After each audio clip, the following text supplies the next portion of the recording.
میرے بڑے بھائی ایک دفعہ آئے ہمارے یہاں مدرسے میں, سب طلبہ نا چپ چاپ بیٹھے ہوئے مطالعہ کر رہے تھے اپنا, تو وہ کئی گھنٹے ہمارے مدرسے میں رہے. تو جب وہ جانے لگے کہنے لگے اللہ کی قسم ایسا سکون زندگی میں کبھی بھی نہیں ملا جو یہاں کے ماحول میں, چپ چاپ سب بیٹھے ہوئے اپنے کام سے کام. لیکن آپ مختلف اداروں میں جا کے دیکھو, اپنے کام کے علاوہ دنیا کا ہر کام آدمی کر رہا ہوتا ہے.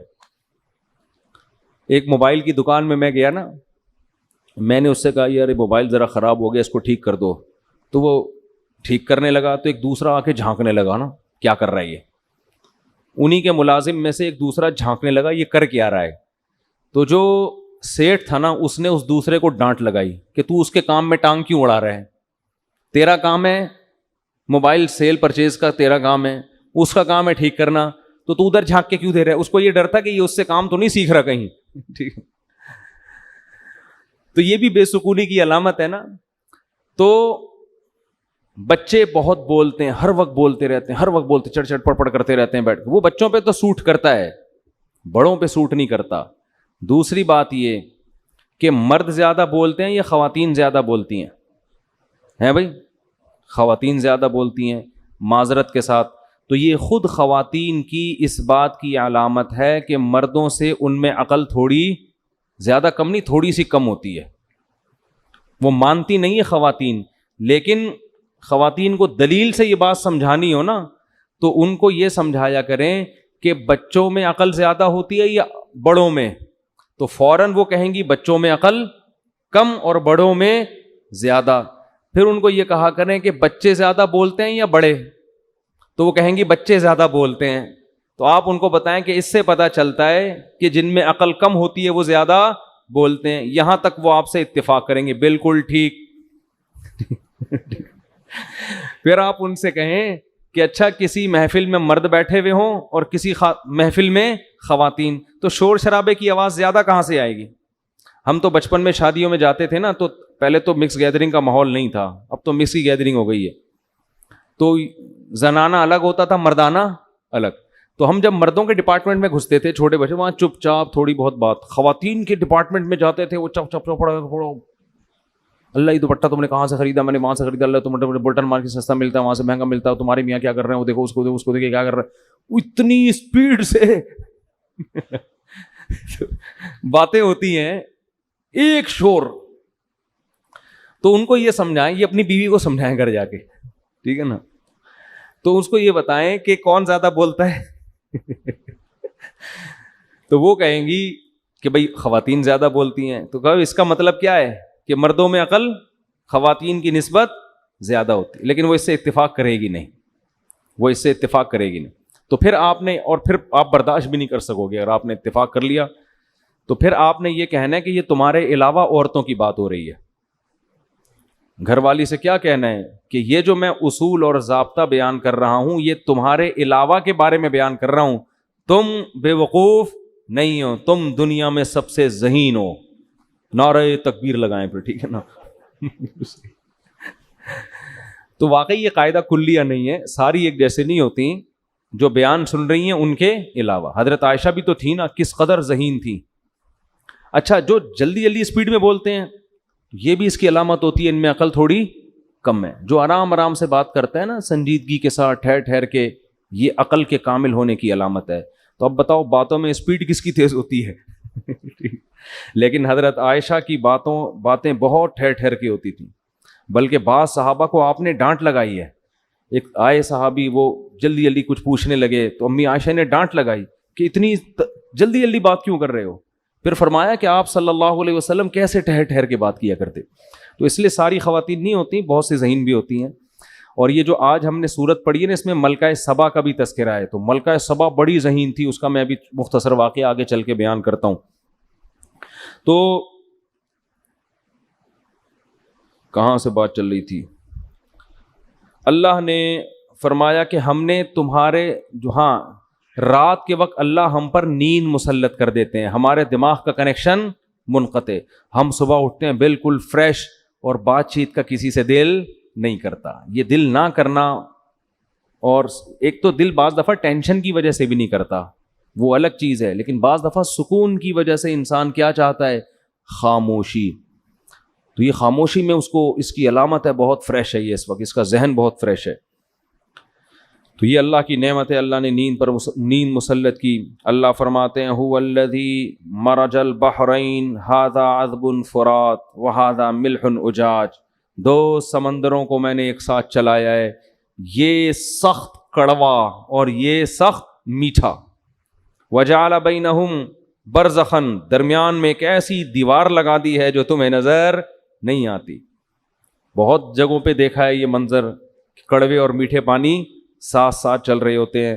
وَهُوَ الَّذِي خَلَقَ مِنَ الْمَاءِ بَشَرًا، اس اللہ نے ایک غلیظ پانی سے انسان کو بنایا. میٹیریل کتنا گندا لیکن عزت اتنی دی.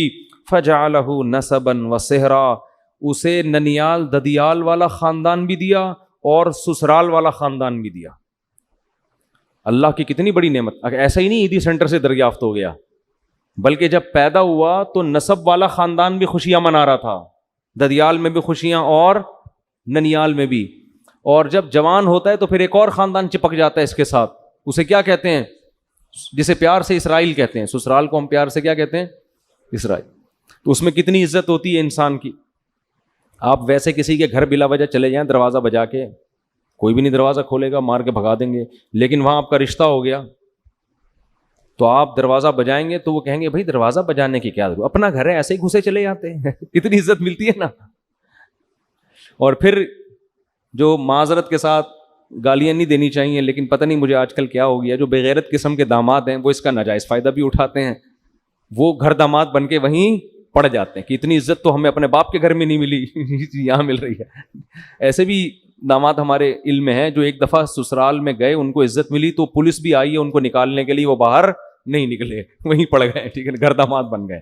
تو ایسے بھی ہیں. تو اللہ نے اپنی نعمتیں بیان کی. اس سورت کے آخر میں اللہ نے اپنے نیک بندوں کی صفات بیان کی ہیں. یہ بھی بڑا دلچسپ رکوع ہے. فرمایا هو الذی جعل اللیل والنہار خلفۃ لمن اراد ان یذکر او اراد شکورا. اللہ وہ ذات ہے جس نے دن اور رات کو عدلے بدلے میں سسٹم میں جوڑ دیا ہے. رات جاتی ہے، دن آتا ہے، دن ختم ہوتا ہے، رات آتی ہے. فرمایا یہ ان لوگوں کے لیے ہم نے کیا ہے جو نصیحت حاصل کرنا چاہتے ہیں اور اپنے رب کے شکر گزار بننے چاہتے ہیں کہ ہمارے رب نے کتنا بڑا ہم پر احسان کر دیا. اگر اللہ دن رکھتا اور دن ختم ہی نہ ہوتا کتنی ٹینشن میں آ جاتے. ناروے میں جاؤ 6 مہینے کے دن ہیں، ان سے پوچھو کتنی ٹینشن میں ہیں وہ. پھر 6 مہینے راتیں، اندھیروں میں پڑے رہتے ہیں، وٹامن ڈی کے ٹیکے لگاتے رہتے ہیں دھوپ نہ ملنے کی وجہ سے. پاگل ہو جاتا ہے آدمی. آپ تھوڑے دن اندھیروں میں رہ کے دیکھو، دھوپ کتنی نعمت. آپ بند کمرے میں کچھ دن رہ لو، دھوپ میں نکلتا ہے ایسا سکون ملتا ہے نا، سن لائٹ، ایک عجیب ذہنی سکون ملتا ہے انسان کو اس میں. لیکن اگر یہ ہر وقت سن لائٹ رہے، رات کا اندھیرا نہ ملے تو بھی انسان پاگل ہو جائے ٹینشن سے.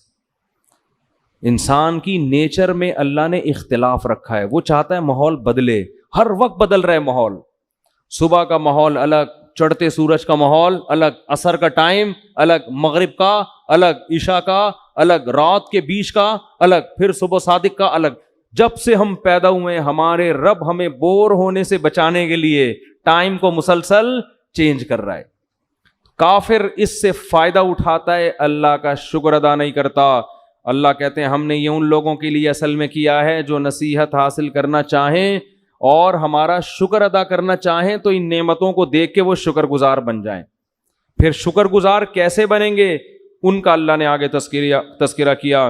فرمایا وعباد الرحمن، جو رحمان کے بندے ہیں، جو حقیقت میں شکر گزار بندے ہیں، الذین یمشون علی الارض ہونا، ان کی پہلی صفت کیا ہے؟ وہ زمین میں تکبر کے ساتھ نہیں چلتے، زمین میں عاجزی کرتے ہیں، تکبر نہیں کرتے. چال سے لگتا ہے کہ یہ متکبر نہیں ہے.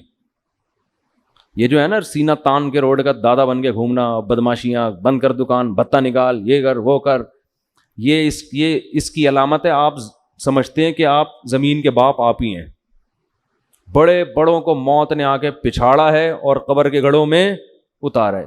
حضرت مرزوق رحمۃ اللہ علیہ کا شعر ہے نا، زمیں کھا گئی آسماں کیسے کیسے، ہوئے نامور بے نشاں کیسے کیسے.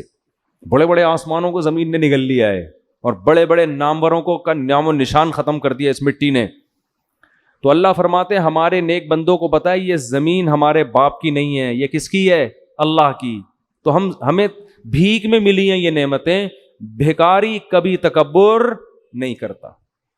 کوئی بھیکاری آپ کے پاس آیا دھوتی بنیان میں نا، چڈی تو زیادہ ہو جائے گی، دھوتی صحیح ہے رمضان میں چڑیاں پہنانی بھی نہیں چاہیے. دھوتی بنیان میں آیا، آپ نے کیا کیا؟ آپ کو اس پہ ترس آیا، آپ اس کو لے گئے واش روم میں نہلایا، سروس کروائی باقاعدہ اس کی آپ نے، ڈیٹول سے نہلا کے وہ بہت نیٹ کلین کر کے اپنا 3 پیس سوٹ دیا، ٹائی وائی لگائی اور کیپ لگا دی اور ایک چشمہ لگا دیا اور کہا چلیے تشریف لے آیا. وہ جیسے ہی باہر نکلا نا، لوگوں کو کیا کر رہا ہے؟ جو دوسرے غریب نظر آئے نا اس کو، دھوتی والے، جا کے اپنی ٹائی ان کے سامنے سیٹ کر رہا ہے، شو مارنے کے لیے نا کہ دیکھو. اور اپنے بار بار یوں لوگوں کے سامنے جا کے ہوتا ہے نا ایسے یوں کر رہا ہے. پھر ایک لال رنگ کا یہاں وہ بھی لگا لیا، ٹھیک ہے نا. اور جہاں جہاں سے بھکاری گزر رہے ہیں وہاں سے جا کے ان کو دکھا رہا ہے. تو جس سیٹھ نے اس کو یہ کپڑے پہنائے ہیں اس کو غصہ آئے گا کہ نہیں آئے گا؟ کم بخت تو اپنی اوقات دیکھ، تو بھکاری تھا، ابھی میں نے تجھے یہ سب پہنا دیا تو شکر گزار بن. جو ملے بولے بھائی میرا کہاں ہے، یہ تو سیٹھ صاحب نے دے دیا، ہم تو دھوتی بنیان والے لوگ ہیں، یہ تو سیٹھ صاحب کا احسان ہے کہ سیٹھ صاحب نے ہمیں اتنا اچھا ڈریس پہنا دیا. تو سیٹھ صاحب کو خوشی ہوگی کہ نہیں ہوگی؟ لیکن آپ نے بجائے سیٹھ صاحب کا شکریہ ادا کرنے کے باہر جا کے ٹائی درست کرنا اور شو بازی، اور پھر بوٹ دکھا رہے ہیں اپنے، جا کے غریبوں کے آگے جا کے نا بوٹ رکھ رہے ہیں، پالش کر اس کو، کپڑا مار، دیکھ نہیں رہا تیرا باپ کھڑا ہے سامنے. وہ ایک وکیل آیا نا جج کے پاس، یہ سچا واقعہ بتا رہا ہوں، کسی نے مجھے بتایا، اب اسی نے جھوٹ بولا تو اس کی مرضی ہے کہ بعض وکیل جج سے زیادہ سینئر ہوتے ہیں. جج کو ویسے بڑا عہدہ تو بڑا جج کا ہوتا ہے، لیکن پی آر تو وکیلوں کی زیادہ ہوتی ہے نا. تو کسی نے مجھے بتایا کہ ایک وکیل جج کے پاس گیا ادھر پاکستان میں، ہمارے یہاں کا سسٹم کیا ہے. تو جج نے پوچھا منشی سے کون آیا ہے؟ تو وکیل نے جا کے بولا اس کو بولو تمہارا باپ آیا ہے اس کو بولو، جج پہ بھرم ڈالنے کے لیے. تو آپ نے کیا کیا؟ بوٹ سامنے رکھ کے غریبوں سے کہہ رہے ہیں اس پہ پالش کرو. تو یہ تکبر ہے جو فقیروں پہ جچتا نہیں ہے. تو اس سیٹھ نے اس فقیر پر اتنا احسان نہیں کیا تھا جتنا ہمارے رب نے ہم پر کیا ہے. وہ فقیر اگر اس سے کوٹ اور ٹائی واپس، وہ سیٹھ اگر فقیر سے کوٹ ٹائی واپس لے لے تو فقیر کا اتنا نقصان نہیں ہے، دھوتی بنیان تو اس کے پاس ہے. اللہ اگر ہم سے نعمتیں چھین لے تو ہم دھوتی بنیان کے لائق بھی نہیں رہیں گے، دھوتی بنیان کے قابل بھی نہیں رہیں گے. تو اس لیے تکبر اللہ کو پسند نہیں ہے. کتنی دولت آ جائے، کتنا پیسہ آ جائے، بڑی بڑی گاڑیوں میں گھومو، کبھی کسی رکشے ٹیکسی والے کو، ریڑی والے کو، ٹماٹر والے کو، موچی کو حقیر مت سمجھو، کیونکہ اس کا مطلب ہے کہ آپ سمجھتے ہو کہ یہ میرے باپ کا ہی ہے. تمہارے باپ تمہارا نہیں ہے، وہ اللہ نے تمہیں دیا ہے. تو اس کے پاس جو چیزیں وہ تمہاری کہاں سے ہو گئیں؟ بہت گندی. اور تکبر ہمیشہ احمق اور بے وقوف کرتا ہے، عقل مند کبھی تکبر نہیں کرتا. جو بے وقوف ہوتے ہیں نا وہ شو بازیاں کر رہے ہوتے ہیں. عقل مند آدمی کو پتا ہے بھائی 2 منٹ لگتے ہیں انسان کی اوقات سامنے آنے میں، 2 منٹ لگتے ہیں. تو سب اللہ کا دی ہوئی بھیک ہے. تو اس اللہ نے فرمایا رحمان کے بندے وہ ہیں جو زمین پر اکڑ کے اور تکبر سے نہیں چلتے. ہاں یہ مطلب نہیں ہے کہ ایسے چلیں کہ لوگ سمجھیں کہ چندہ دینا شروع کر دیں کہ یہ بیچارہ پتہ نہیں کوئی بھوک لگ رہی ہے اس کو. ایسے بھی مریل بیماروں کی طرح چلنا ٹھیک نہیں ہے. بس تکبر والی چال اللہ کو پسند نہیں ہے. میدان جنگ میں پسند ہے. ایک صحابی نے میدان جنگ میں لال پٹی باندھی اور سینہ اکڑا کے تلوار ہاتھ میں لے کے کہہ رہے ہیں کوئی ہے میرے مقابلے میں آنے والا. اب یہ جملہ اللہ کو پسند ہے کیا؟ نارملی تو پسند نہیں ہے بھائی، اپنے بارے میں سب سے بڑا. لیکن جب میدان جنگ میں انہوں نے للکارا تو ہمارے نبی نے فرمایا اللہ کو یہ چال پسند نہیں ہے، مگر اس موقع پر اللہ کو یہ چال بہت پسند ہے. کیونکہ میدان جنگ میں اگر آپ عاجزی ان کی ساری دکھائیں گے دشمن کے سامنے، آپ بولیں گے میں آپ کا خادم، آپ سے لڑنے کے لیے آیا ہوں، ہمت تو نہیں ہے. تو اب میدان جنگ میں اگر آپ تواضع کا مظاہرہ یا پھڈوں میں تواضع شروع کر دیں، لڑائی ہو رہی ہے آپ کی، کوئی ڈاکو پکڑا ہے آپ نے یا کوئی پھڈا ہو رہا ہے، کوئی پیسے چھین رہے ہیں، اب آپ اس سے کہہ رہے ہیں کہ بھائی میں تو عاجز اور خاکسار اور جو ہے وہ گھوم کا کنستر ہوں میں, ٹھیک ہے نا. بعض لوگ تواضع میں یہاں تک بھی پہنچتے ہیں, تو وہاں موقع نہیں ہے. وہاں تو یہی آستینیں چھڑا کے اب تیری ایسے کی, وہ ایک الگ ٹاپک, وہ تکبر میں نہیں آتا, وہ ایک ضرورت ایجاد کی ماں ہے نا وقتی طور پر. نارملی عام حالات میں کسی کمزور پہ ظلم کرنا, اس پہ ڈینگیاں مارنا, میں یوں بہت خطرناک ہے. حدیث میں آتا ہے تکبر اللہ کی چادر ہے, جو اللہ سے اس چادر کو چھیننے کی کوشش کرے گا, حدیث کا مفہوم ہے اللہ اس کو رسوا کر دے گا. تکبر صرف اللہ پہ زیب دیتا ہے. تو اللہ نے پہلی علامت کیا بیان کی؟ تکبر نہیں کرتے. وَإِذَا خَاطَبَهُمُ الْجَاهِلُونَ قَالُوا سَلَامًا. جاہل لوگ جب ان سے بحث کرتے ہیں تو یہ سلامتی کی بات کرتے ہیں, بحث کو طول نہیں دیتے. کچھ لوگوں نے نام ماننا ہوتا ہی نہیں ہے, کچھ لوگوں کی عادت ہوتی ہے کہ انہوں نے ماننا ہی نہیں ہے. تو ایسے لوگوں سے ڈیبیٹ کر کر کے اپنی صلاحیتوں کو برباد نہیں کرنا چاہیے. اس سے آپ کا دل بھی خراب ہوتا ہے, نفرتیں پھیلتی ہیں. ایسے موقع پہ بھائی پتلی گلی سے نکلو, ایسے لوگوں پہ محنت کرو جن میں سمجھنے کی صلاحیت. ساری دنیا کبھی ٹھیک نہیں ہو سکتی, تو اللہ نے نیک لوگوں کی صفت بیان کی. والذین یبیتون لربہم سجدا وقیاما. فرمائیے وہ لوگ ہیں جو راتیں سجدہ اور قیام میں گزارتے ہیں, تہجد پڑھتے ہیں. یقولون ربنا اصرف عنا عذاب جہنم. یہ راتوں کو اٹھ کے دعائیں مانگتے ہیں کہ اللہ ہم سے جہنم کی آگ کو دور کر دے. ان عذابہا کان غراما. بے شک اس کا عذاب بڑا چمٹ جانے والا ہے اور یہ بہت ہی برا ٹھکانہ ہے. تو اس کا بھی آج لوگ راتوں کو اٹھ کے دعائیں دنیا کی زیادہ مانگتے ہیں, آخرت کی کم.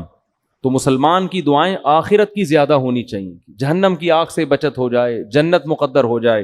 اذا انفقوا لم یسرفوا ولم یقتروا. فرمایا جب خرچ کرتے ہیں تو نہ تو اپنی آمدن سے زیادہ کرتے ہیں اور نہ بہت کنجوسی کا مظاہرہ کرتے ہیں. وکان بین ذلک قواما. بیچ کی راہ اختیار کرتے ہیں. اتنا خرچ کرنا کہ کل دوسروں سے بھیک مانگنا شروع کر دو, اس کو اسلام میں اسراف کہا جاتا ہے. یہ بھی اللہ کو پسند نہیں ہے. اور ایسے کنجوس کے ہاتھ یہاں ہوں کہ جیب سے روکڑا ہی نہیں نکل رہا, نہ اپنی ذات پر خرچ کر رہا ہے, نہ گھر والوں پہ خرچ کر رہا ہے, نہ بچوں پہ خرچ کر رہا ہے. اچھی بھلی تنخواہ ہے, بس وہ بحریہ ٹاؤن میں پلاٹ میں انویسٹ کرتا چلا جا رہا ہے کہ بچاؤ پیسہ بچاؤ. پلاٹ جو لوگ خریدتے ہیں نا وہ کون سا استعمال کے لیے, وہ بھی انویسٹمنٹ کہ پیسہ بچاؤ کل کام آئے گا. کل نہیں بھائی, آج جو کام آ گیا وہ تو ہے, کل کا کیا بھروسہ زندہ رہو کہ نہیں رہو. جیسے مجھے لوگ کہتے ہیں کہ آپ چھوڑ دو, کیا آپ نے دوسری شادی کیوں کی تھی نا جب میں دوسری کر رہا تھا, کہ زندگی کا کیا بھروسہ ہے. میں نے کہا بھروسہ نہیں اس لیے تو جلدی جلدی کر رہا ہوں میں, بھروسہ ہی تو نہیں ہے. صحیح ہے نا, جب میں دوسری کر رہا تھا اس وقت کی بات ہے. تو بھائی ہم چاہتے ہیں کہ ایک فضیلت کی موت مریں, کنوارے پن کی موت اللہ کو پسند نہیں ہے. تو اس کا مطلب شادیوں والی موت اللہ کو کیا ہے, بلکہ بعض لوگ تو شادی کی وجہ سے مرتے ہیں, مرے اس وجہ سے کہ وہ تو میرا خیال ہے شہادت کا درجہ ملے گا, بتائیں گے اللہ میں نے کی تھی اس وجہ سے مر گیا میں. تو ایسا ری ایکشن ہوتا ہے نا سامنے سے. خیر ایسے واقعات ہیں سچی مچی کے ہیں, دوسری شادی کی مری گئے وہ, یہ سچی بتا رہا ہوں, جھوٹ موٹ نہیں سمجھیں اس کو آپ, سچی مچی میں مر گیا بندہ. پہلی میں بھی بہت مرے ہیں جی بتاؤ, یہ بھی آپ کو سچی مچی کے واقعات ہیں. تو خیر, تو خرچ کرے انسان, خرچ کرے آخرت کے لیے. کیا کرے؟ انویسٹ. یہ جو کہتے ہیں نا روپیہ بچاؤ کل کام آئے گا, او بھائی کل کا کوئی بھروسہ نہیں ہے. ابھی جوانی ہے, کھاؤ پیو, کھلاؤ بھی کھاؤ بھی, کل کا کیا پتا. اور اگر کل کام لانا ہے تو کل وہ جو واقعی کل ہے, جو فیوچر ہے, جو قبر کے بعد کی زندگی ہے, اس کے لیے بچا کے رکھو. امی عائشہ, حضرت بریرہ تھیں, حضرت عائشہ تھیں رضی اللہ عنہ, نبی گھر میں آئے, فرمایا کھانے کو ہے, تو انہوں نے فرمایا کہ یا رسول اللہ کچھ گوشت آیا تھا, سری وری آئی تھی, میں نے صدقہ کر دیا, تھوڑا سا بچا ہے. فرمایا جو کر دیا نا صدقہ وہ بچ گیا ہے, یہ تو ختم ہو جائے گا. تو بچا ہوا تو وہ ہے, یہ تھوڑی بچا, یہ تو بھی ختم ہو جائے گا. تو ہم کہتے ہیں جو خرچ کر دیا وہ فنا ہو گیا. نہ جو اللہ کے لیے خرچ کر دیا اصل میں وہی بچا ہے. آپ کا مال صرف وہی ہے, باقی تو سب ختم, فنش. اور جو کھا نہیں رہے وہ تو ویسے ہی کسی کے کام کا نہیں, وہ تو آپ کے ورثہ کے کام آئے گا. وہ بھی کم بختوں کے جب کام آئے گا جب کھائیں گے, ورنہ وہ اپنی اولاد کا سوچ کے بچانے لگے تو ان کے کام بھی نہیں آئے گا. پھر ان کی اولاد بھی یہ سوچ کے نہیں کھائے گی کہ ہماری اولاد کا. تو قیامت تک جو آخری انسان ہوگا نا, وہ اس چکر میں شاید کھا لے کہ میں آخری آدمی آیا ہوں اب میں تو کھا لوں, لیکن وہ بھی نہیں کھائے گا کیونکہ اس کو تھوڑی پتا ہوگا کہ میں لاسٹ میں پیدا ہوا ہوں. اس کو قیامت تو اچانک آئے گی نا, وہ بھی کم بخت نہیں کھائے گا اس چکر میں کہ میں اپنے بچوں کو کھلاؤں گا, تو خود پتہ نہیں کب کھائے گا, کون کھائے گا. بچے 2 ہاتھ 2 ٹانگیں لے کے پیدا ہوئے ہیں, ان کو بھی خود کچھ کرنے دو اپنے ہاتھوں سے, اتنا زیادہ ٹینشن بچوں کی نہ لو. خیر اللہ نے فرمایا ہمارے نیک لوگ نہ کنجوس ہوتے ہیں اور نہ حد سے تجاوز کرتے ہیں. والذین لا يدعون مع اللہ الہا آخر, بڑا مزہ آتا ہے یہ آیت پڑھنے میں. فرمایا ہمارے نیک بندے اللہ کے ساتھ کسی اور کو نہیں پکارتے. اسلام کا جو حسن ہے نا سب سے زیادہ وہ توحید میں ہے, ایک بس ایک. یہ نہیں کہا کہ اللہ کے سوا کسی کو نہیں پکارتے, نا نا نا نا, لا یدعون نہیں پکارتے, مع اللہ اللہ کے ساتھ کسی اور کو. ہم دعاؤں میں صرف کس کو پکارتے ہیں؟ اللہ کو. اسی کا اللہ کو واسطہ دیتے ہیں کہ اللہ ہم نے تو یہ ہاتھ آج تک کسی کے سامنے نہیں اٹھایا. کوئی گناہ ہو جائے یہی واسطہ دے کے توبہ کرو, اللہ کسی اور کے در پہ نہیں جا رہا. تو یہ اللہ کو بہت پسند ہے یہ عادت. وَلَا يَقْتُلُونَ النَّفْسَ الَّتِي حَرَّمَ اللَّهُ, جس نفس کے قتل کو اللہ نے حرام کر دیا, جس انسانی جان کے قتل کو, اس انسانی جان کو یہ قتل نہیں کرتے, یعنی ناحق قتل نہیں کرتے. وَلَا يَزْنُونَ, فرمایا اور زنا نہیں کرتے. وَمَن يَفْعَلْ ذَلِكَ يَلْقَ أَثَامًا, جو بھی یہ کام کرے گا قتل نفس یا زنا, جو بھی یہ کام کرے گا یلقا اساما, وہ بہت بڑے گناہ سے ملے گا, اپنے سر پہ قیامت کا دن بہت بڑا بوجھ لے کے آئے گا. یضاعف لہ العذاب, اس کو بہت سخت عذاب دیا جائے گا قیامت کے دن, اور اس میں ذلیل ہو کر پڑا رہے گا.